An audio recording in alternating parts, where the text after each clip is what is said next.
Welcome to the PHNX Sun Devils live show, brought to you by the one and only DraftKings Sportsbook.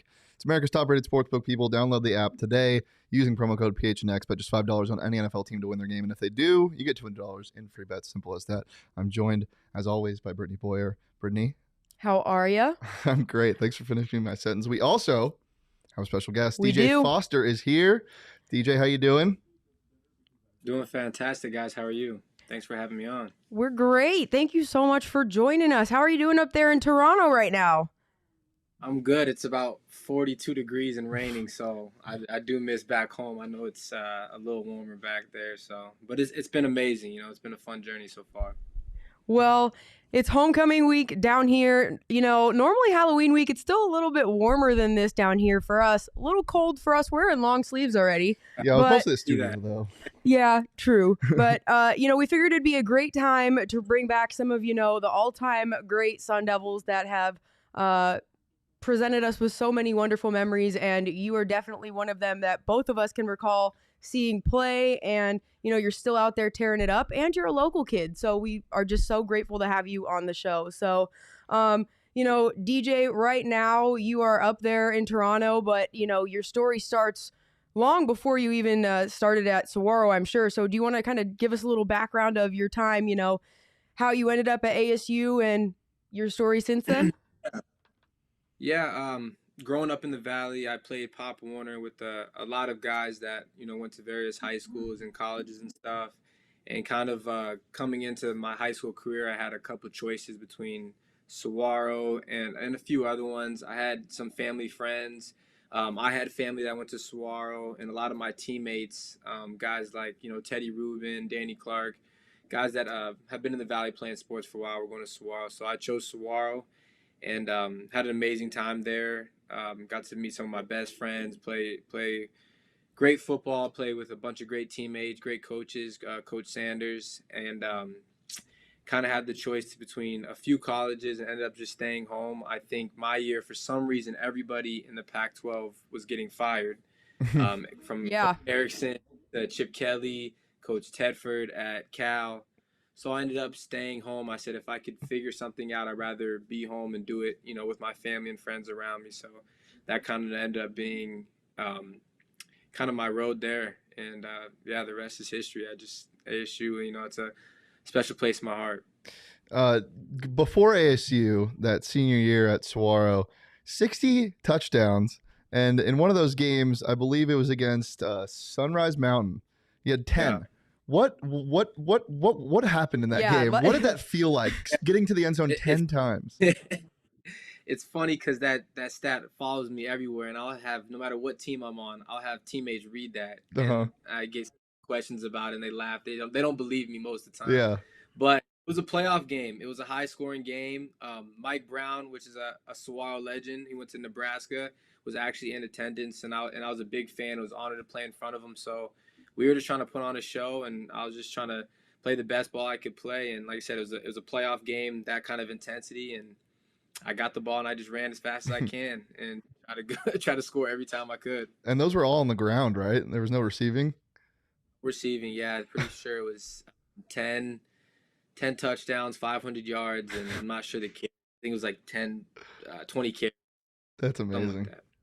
So you got to be a part of, Todd Graham's incoming class of his first recruiting class. You got to see really his historic rise to that high in that 2013 season. You were part of the team that got to play in the Pac-12 championships when it actually was at Sun Devil Stadium before they moved it to a neutral site location. What was that like for you as a player to get to have that experience of playing in a Pac-12 championship that also is, they tried to make it a neutral site, but no matter what, you're still in Tempe. So what was that like for you? It was amazing. We kind of had a split class of kind of a lot of Erickson recruits, and I was the first class, obviously, for Todd Graham. So it was a mixture of guys, but it was beautiful to see so many guys come together, and it was such a talented team. I'm sure you guys remember just how many talent from Will Sutton, Carl Bradford, across the board, Alden Darby. We just had so many great players. So to reach that potential and know that we can play that game, obviously the outcome of that game wasn't what we wanted, but to get there, to beat UCLA at home the game before, to beat U of A that year, I feel like we were playing great ball, dominant wins. And just to play in front of Sun Devil Nation at home for the Pac-12 championship. I mean, there's not much more you could ask for. Obviously, a better outcome, but it was just a memory that I'll never forget. For sure. That team seems so close, and a lot of that tight knit bond comes with coaching, or comes from coaching. Is there any piece of advice that kind of sticks with you, whether it be Todd Graham or high school, or even back when you just started playing football? Is there something that you carry with you from a coach that they said? Yeah, I thought Coach Graham did a great job of coming in and developing kind of a culture when it comes to just being a man of character.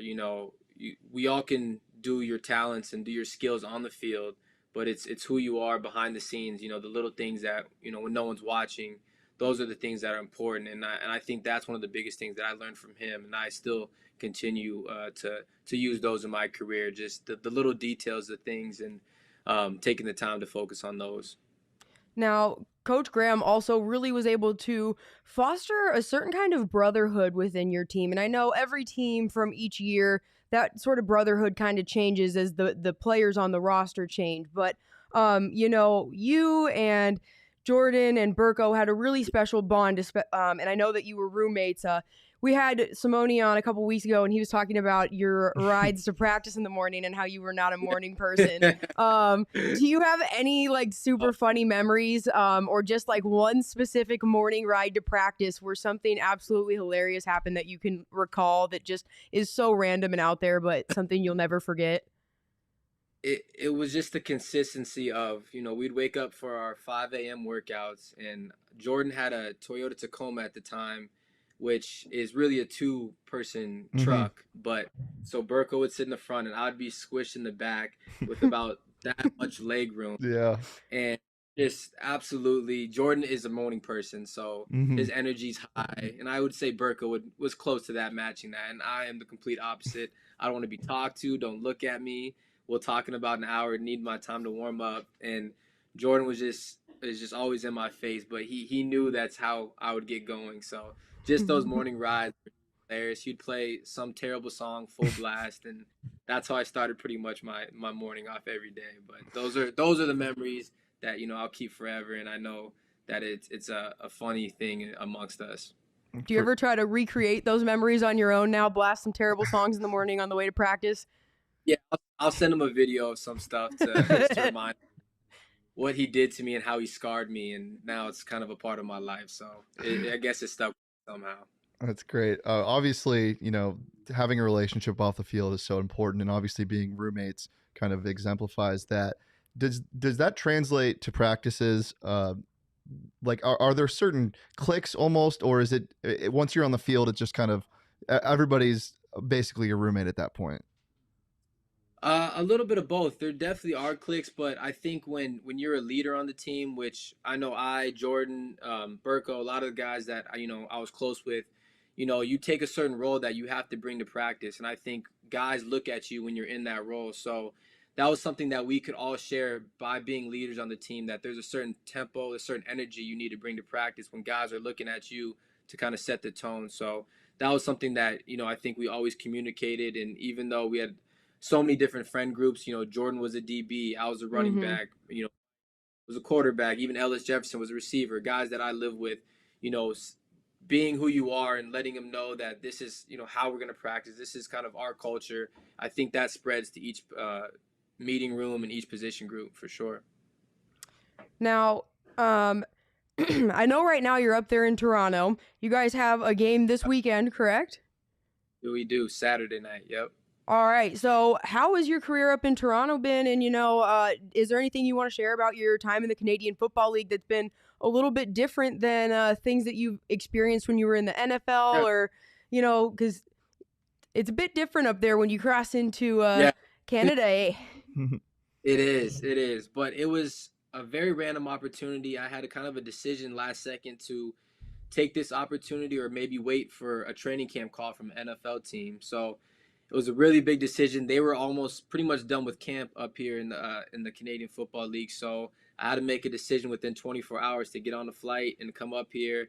And I just told myself that I didn't want to wait for a team and regret not taking this decision and this opportunity to come up here and play football. And that was the biggest thing for me. after playing 5 years in the NFL, playing a lot of special teams, I just wanted to prove to myself, to my family, that I still had that playmaking ability, and I know the player I am, and to be able to come up here and go out there and play football just for the love of the game, that's kind of what it was about for me, and that's what it's been, so far in my, couple months here, and it's been great. I've met a lot of great teammates, coaches. I love to travel, so living in another country, and it's just kind of a good change of pace for my life that I needed. There's obviously there's a lot of differences between the leagues, but from a strictly culture standpoint, like in practices, what's the biggest difference you see behind the scenes that other people wouldn't see? For me, it was learning the rules, and I still am. There's certain things where I'm just like, I'll have to ask my teammate, what is going on? What does that mean? I know there's at some point in a CFL game, a full rugby match can break out. So there's so many different things, but only 3 downs, that's a big Mm-hmm. thing for me, being a third down back coming from the NFL, realizing second down is third down, and Yeah. you got to get the 12 guys on the field. So little details like that were hard to adjust to, but it was cool too to see how other people play football, other people play the game that I love, and seeing different rules and different cultures with that. Now, when it came to making your decision, I know you said you only had like 24 hours to make it. Did you consult any of your old mentors that you had in the football field? Like, did you call up Coach Graham? Did you call up anyone that you had in high school that you were really close with? Did you call up Jordan or Burko? Like, how was that process? How did Yeah. it go down? I did talk to some friends. I talked to Jordan, and a lot of guys were kind of finding out maybe a few days within after making my decision. But it really was just, myself and kind of my family. It was such a quick decision that needed to be made, and I thought it was more of a personal thing, personal choice that this is something that I want to do for myself. So I kind of just sat back, prayed, and just went into my own thoughts and just asked myself what I want to do, and what I want to do for my next step. And I just thought this was a perfect thing for me to take that step back and kind of go away and go play football just for the love of it. Uh, we're switching gears a little bit. Do you have a ring from that Patriots team in 2016? I do. I have a ring, and it's in a lockbox, and I haven't seen it in probably 6 years, so I hope it's still there. But I do. Yeah, a great memory that I definitely have, and starting my NFL career off, with that team and learning from those guys, being around Tom Brady, Julian Edelman's, so many greats. It was definitely a fantastic memory that I won't forget either. What were those practices like? Seeing going from an ASU Yeah. team to the NFL, and you're at the pinnacle of it. What were those practices like? Can you describe that to me? They're intense. I will say that Coach Graham did a great job in preparing, whether he knew it or not, in preparing myself at least for those type of practices. I know, he did know Bill Belichick for a little bit, and I know it was very similar mindsets when it comes to intensity, Mm-hmm. character, and how to practice. So I was coming from a culture that understood that, so that helped me. But every day was a game. I mean, every day was competing, especially being an undrafted free agent, trying to make a team, Super Bowl contending team was a challenge. But it was amazing. I rose to the occasion. I just try to embrace everything, be a sponge, and it was tough, but it was so rewarding in the end, being a part of that Super Bowl victory and being on that team for that year. It was incredible. Do you have, I know that I'm sure practice was, like you said, very intense, so there wasn't a lot of room for messing around, but in the locker room, you have a little bit more freedom to talk to the guys. Any funny stories when you were in New England, like during the highs? Um, I would say, I mean, my locker was close to Tom's, and I would just say one thing about him. It was so unbelievable to see a guy 20 years older than myself at the time, and most of the guys in the locker room, to be able to relate, to be able to put football aside and talk about real life situations. And I thought that was one thing that I respected him the most, to be able to still relate and have conversations with guys, whether you were, a rookie, undrafted rookie, your first round pick, or 10 years in the league. He took the time to talk to everybody, and I think that's something that I learned from him. No matter what locker room I go to, just being able to be social, being able to be a good teammate, reach out to guys that may not be the star on the team, and just have those conversations with guys. I think that goes a long way with building a championship foundation, in that locker room. For sure, I'm good. Well, DJ, that's all we have for you, unless there's anything else you want to add about what you've been up to, and or maybe when you're coming back to drop in and catch an Arizona State game. Yeah, I know. Hopefully, I'll be back. Our season usually ends around December 12th, so I've been tuning into all the ASU games that I can. It's a little harder on East Coast time. I'm probably asleep around 30-11. So, but I've gotten the BYU game. I watched the UCLA game, and I'm excited to watch this weekend too. They're playing great ball. Exactly. So hopefully I'll be able to check that one out. But I love what Coach Edwards is doing. Coach Herm is doing with the team and the guys. I think they're playing great ball. I think they're still building, and it's fun to watch. I love watching the running game. I love all those back and ball. So it's fun watching that O-line dominate. So they just got to keep going, and I'm excited to watch them finish this season out. I think it's going to be special. Well, we agree. Hopefully we will see you at a Pac-12 championship or a Rose Bowl when your season's done. And best of luck with the rest of your season and continuing on that path of proving to yourself that you are an amazing running back and do deserve to be there. I appreciate it. Thanks for having me on, guys. Of course, DJ. Have a great day. All right. Well, that was an awesome interview. I love that, man. Watching him at ASU was one of my favorite things when I was a student there. I mean, I remember he just ran with so much passion, and he's so cool off the field. Just a really great guy. I remember being a freshman and really following his recruitment closely, hoping he was going to choose Arizona State, and he did. So, yeah, that was nice. But, DraftKings. Come on, you can do better than that. Watch this. I was going to say. The thing with DJ Foster is right when I saw him as a freshman, I would have bet the house on the fact that he would stick to an NFL roster for at least 2 to 3 years, and he did that, and I would have cashed. And if you can't make bets like that, but you might be able to soon. You just never know. I was going to say, does DraftKings have a Canadian Football League app? I'm sure you can bet on the CFL. I've bet on the KBO before. We can go bet on DJ Foster.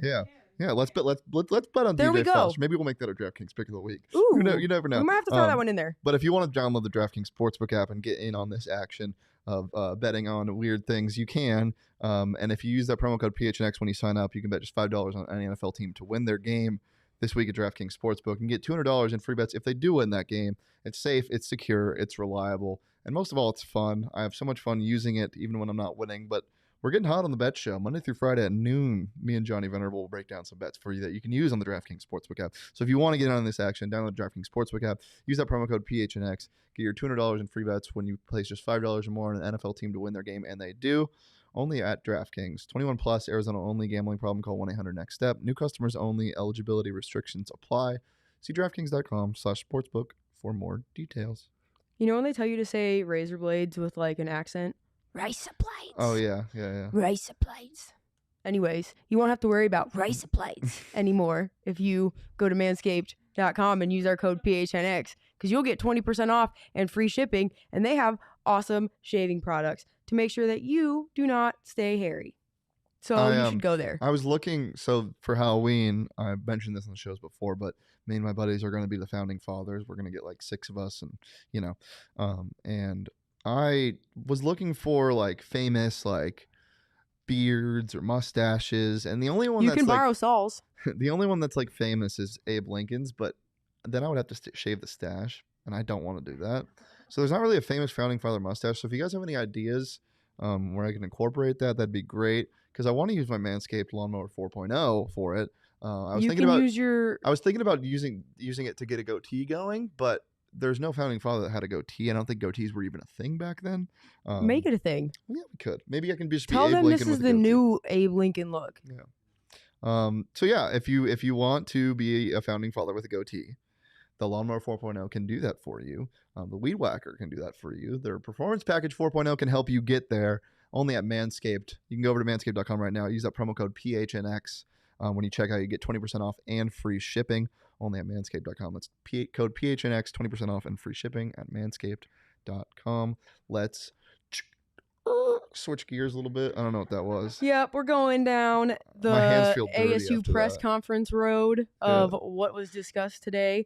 So, Zach Hill was the person who they elected to have speak. And I say that because I feel like it's always a toss-up, and you can vote on who you want to talk to. And I really don't know. It's toss-up. So Zach Hill was who we got today. And we're going to talk a little bit about what he had touched on during the press conference. So, I mean, first and foremost, he touched on how ASU has accomplished quite a bit during the bye week. He says that the second half performance against Utah, they were trying to run the ball a little bit more, but with the way that things unfolded, they ultimately could not get things going, and Utah had enough momentum behind them, and it was a real thing, man. They just could not stop them. And he said it was a little hard for him to feel the sense of what the vibe was down on the field because he was up in the box. And he said that that was one of the drawbacks of not being on the field. Yeah. He said, while there is the benefit of being able to see everything, you miss that connectivity with the players and being able to kind of feel out where they're at. That seems avoidable to me, though. Yeah. I'm not saying it's an excuse, but I would have liked to, I don't know. I mean, you could just kind of tell. Like, if you're up on the ball, like, things weren't working. It clearly was not working. So get away from the run game. I mean, I understand establishing it, and yeah, it's fun to see. And yeah, the offensive line and the running backs are talented enough to break, a streak of stops. But at the same time, I mean, you got Jade Daniels. You got to let him throw. Yeah. But I understand the vibe thing. I understand the feeling that is down there on the sidelines. But at the same time, you don't think Herm would have noticed that and then like talked to Zach Hill up in the box? I mean, Yeah, right. I don't know. I don't really like that as a. I'm not gonna say excuse because it's not an excuse, but you know what I'm saying. No, he just said in terms of taking it into consideration of where sure. he's going to play call from. Yeah.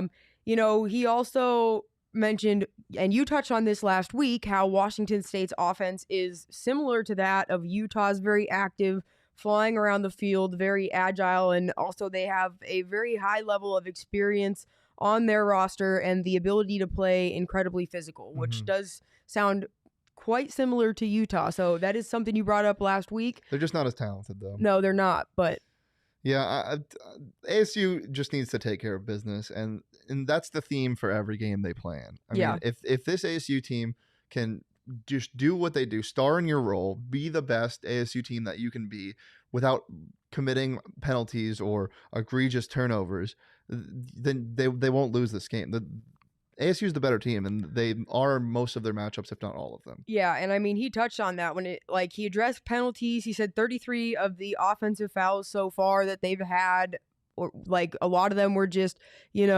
issues, like small issues and things that they have to absolutely fix. And I mean, obviously we know that, but it kind of piggybacks off of what Herm talked about yesterday, shooting themselves in the foot.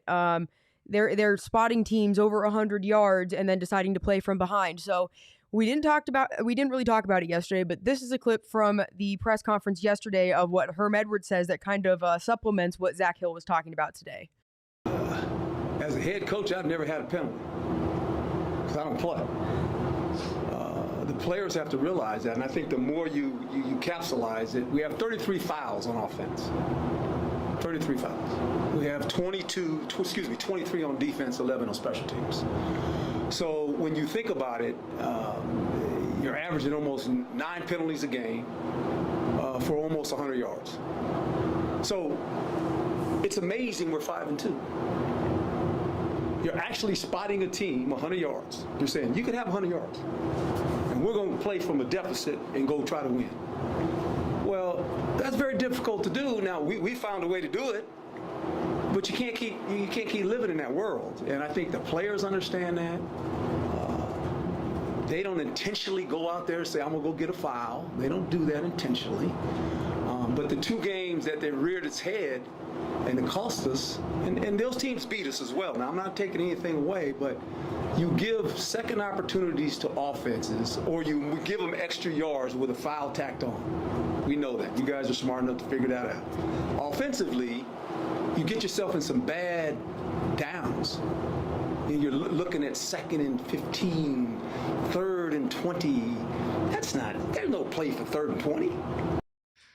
Herm Edwards could steal something from a child and address me and apologize, and I would be apologizing to him after that. I feel like he could convince you why he's right in stealing from the baby and not apologize, and you would still take it. Listening to him talk is so captivating, and he's so right about the fact that how is this team, like, it's amazing how this team is 5-2. I mean, at such a high level, Mhm. what in the Pac-12 in a Power 5 conference against teams like BYU and Utah and everyone else that's on their schedule later in the year, especially a team like Oregon State who can capitalize on stuff like this, a team like Washington, even Washington State can. It's crazy at such a high level, spotting a team, handicapping a team 100 yards, That and is still being able to win. absolutely asinine. Yeah, and it's not something that's good. It's not. It isn't being like, No. oh, like look, this team can still win even if they give up 100 yards in penalties. No, this team should be winning by 30 then. I just love how Herm puts it all the time. He's just such a good speaker, and Well, I like how he said, I've never had a penalty Yeah. as the head coach. I don't play. And Yeah. it's like, well, true, but you also didn't get the players ready, so kind of, but Yeah. But okay, true, in a way. Yeah, I mean, at some point, there has to be a root of the problem, and it's so hard to figure out when it's penalties and intangibles and stuff like that. It'd be so much Yeah. easier if this team, was running schemes that weren't working or doing like making mistakes in coverage, blown coverages. But it's not that. It's the little things that, maybe it could be the sound, maybe it's the snap count, and that just kind of sucks, especially from a head coaching standpoint. Trying to figure out what exactly is the root of the problem and not really having full control. It just kind of it sucks, and I don't want to say I feel for him because it's really obnoxious and I hate watching it, but I do because it's Herm Edwards and I would die for that man. Yeah, I just feel like, I mean, they know that it's got to be like a focus point from here on out, but I think as everyone is going to have the same, I'm sure a little bit general bit of Hesitancy. yes, I guess that's the word I'm looking for. I just was drawing a blank, but that same bit of it's like a standoffish vibe until Yeah. it's like wait and see. Not that I'm not going to be around, but before you believe it, you want to see it before you believe it. They just got to show it. There's been too many times where they've made progress and it's been 2 steps forward but 3 steps back. The So- one thing from the play calling standpoint, and William brought it up in the chat, saying that the only real benefit of calling it from the box is you just see the formations and everything. The game plan's already set for sure. The one thing that can definitely be avoided, and doesn't matter if you're on the sidelines or calling it from the box, is, speaking of boxes, when there's a stacked box in front of you and running into a brick wall essentially. And that's what they did against Utah, and that's something that as a fan, as somebody who enjoys watching football, it really hurts to watch. And you saw that with It ruins the experience. You saw it with the Seahawks game last night. If any of you guys watched the Monday Night Football game, New Orleans was stacking the box and they kept running right into the wall of the New Orleans stacked box. And it's different because the NFL level ball scheme, setting up the run, whatever. But it's the same thing. And I don't know if, again, that's setting something up. I don't know if that's just our guys are better than your guys, is what they're saying. But that's something that I can understand the frustration from fans. That's one thing that I can understand a critique to the coaching staff. But other than that, I mean, I think the play calling has been really good. I think it's gotten a lot better since the BYU game for sure. It's Yes. gotten really creative. They love using Elijah Badger in that end around role. They even do some fake end arounds. We've seen some crazy stuff. We've seen double passes. And that's something you just don't see out of not only Herm Edwards, but ASU in general. I mean, the Pac-12 really, it's refreshing to see how creative this play calling has gotten. Yeah, it's been nice. And, I think it's going to open things back up more, too, with the return of Johnny Wilson this week. One of the last things to touch on for today is the practice report of who was back out there today. And Chase Lucas, who had not been on the field since the Stanford game when he had exited, was back out there today, which is a good sign defensively. And for offense, Johnny Wilson returned, and he has been out since the Colorado game. So 2 incredibly huge playmakers will be back on the field, or should be back on the field this week. At least they were out at practice. Yeah, the Chase Lucas addition of him coming back is so understated, because even I was thinking that, wow, the secondary, even without Chase Lucas, some guys stepped up that looked good. But you look at the numbers before he was hobbled in both of those games and before he was out, it's night and day. I mean, this team was only giving up like they were good. It was the third best passing defense, I think, in the whole NCAA, the whole Yeah. FBS. They were up there. And they gave up a lot of yards to a Utah team that had a good game plan, but definitely shouldn't have given up as many as they did to a guy like Cameron Rising. And all credit to him, I've given my praise enough. I love the kid, and I thought he played great, but having Chase Lucas back is massive. Yeah, Chase is definitely a difference maker out there, and I think that is a huge reason why he also has the C on his chest as being a captain, because he just means the intangible stuff. He means so much more. Yeah, he does. So that is all that I have for the day, Shane, unless you have anything else to talk about. Let's just tell the people what we got going on tomorrow, Thursday, Friday. I mean, we're live every week. It's homecoming week. Well, you mean every day this week. Yes, yes, we are live every day this week. It's all good. So tomorrow we will be joined by special guest Rodney Cox, who played here in the how do you say like the first decade of the 2000s? Because I feel like you can't say early 2000s because that sounds weird and everyone gives you a hard time. Is that right though? Early 2000s. Early 2000s. Okay. Anyways, he was supposed to be joining us today, but his son had a little bit of a health issue, so he had to postpone until tomorrow. So he'll be in with us then. And we also will be joined by T. Smith, who was a receiver here from 91 to 93. So it's going to be a great lineup. Thursday, we will have Gary Knudsen joining us. So that's going to be huge. And then on Friday, we will be joined by Juan Roque and Kyle Murphy, two OGs who played on that 96 Rose Bowl team right next to each other. It's going to be great. So make sure you tune in. Don't miss it. Yeah, that's it. I mean, well, look, guys, there's not only do we do these live shows at least 3 days a week, we also come at you with great content all the time, and a lot of that content can be found on Go PHNX. There's good stuff on the YouTube channel, but I think there's even better stuff on Go PHNX. And if you want, you can become a member right now to get your first month for just 50 cents, or you can get an entire annual membership for I think it's $59.98 if I'm not mistaken.